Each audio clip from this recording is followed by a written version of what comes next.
एक गांव में एक आलसी आदमी रहता था। वह कुछ काम धाम नहीं करता था, बस दिन भर निठल्ले बैठकर सोचता रहता था कि किसी तरह कुछ खाने को मिल जाए। एक दिन वह यूं ही घूमते घूमते आम के एक बाग में पहुंच गया। वहां रसीले आमों से लदे कई पेड़ थे। रसीले आम देखकर उसके मुंह में पानी आ गया और आम तोड़ने वह पेड़ पर चढ़ गया। लेकिन जैसे ही वह पेड़ पर चढ़ा, बाग के मालिक वहां आ पहुंचा। बाग के मालिक को देख आलसी आदमी डर गया और जैसे तैसे पेड़ से उतरकर वहां से भाग खड़ा हुआ।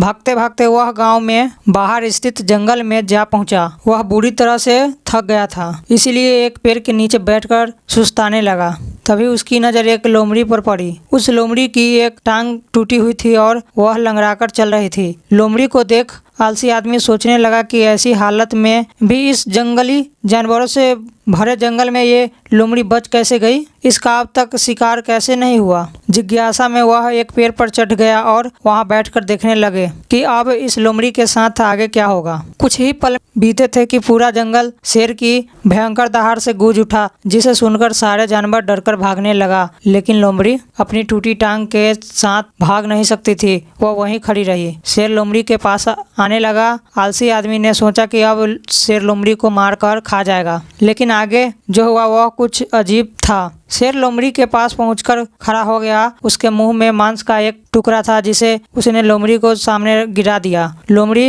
इत्मीनान से मांस को उस टुकड़े को खाने लगा। थोड़ी देर बाद शेर वहां से चला गया। यह घटना देख आलसी आदमी सोचने लगा कि भगवान सच में महान है। उसने धरती के समस्त प्राणियों के लिए, चाहे वह जानवर हो या इंसान, खाने पीने का प्रबंध कर रखा है। वह अपने घर लौट आया। घर आकर 2-3 दिन तक बिस्तर पर लेटकर प्रतीक्षा करने लगा कि जैसे भगवान ने शेर द्वारा लोमड़ी के लिए भोजन भिजवाया था, वैसे ही उसके लिए भी कोई न कोई खाने पीने के सामान लेकर आएगा। लेकिन ऐसा कुछ नहीं हुआ। भूख से उसकी हालत खराब हो गई। आखिरकार उसे घर से बाहर निकलना ही पड़ा। घर से बाहर उसे एक पेड़ के नीचे बैठे हुए बाबा दिखाई पड़े। वह उसके पास गया और जंगल के सारे वृत्तांत सुनाते हुए बोला, बाबा जी, भगवान मेरे साथ ऐसा क्यों कर रहे हैं? जिनके पास जानवर के लिए भोजन का प्रबंध है लेकिन इंसानों के लिए नहीं है। बाबा जी ने उत्तर दिया, बेटा ऐसी बात नहीं है। भगवान के पास सारे प्रबंध है, दूसरे की तरह तुम्हारे लिए भी, लेकिन बात यह है कि वो तुम्हें लोमड़ी नहीं शेर बनाना चाहते।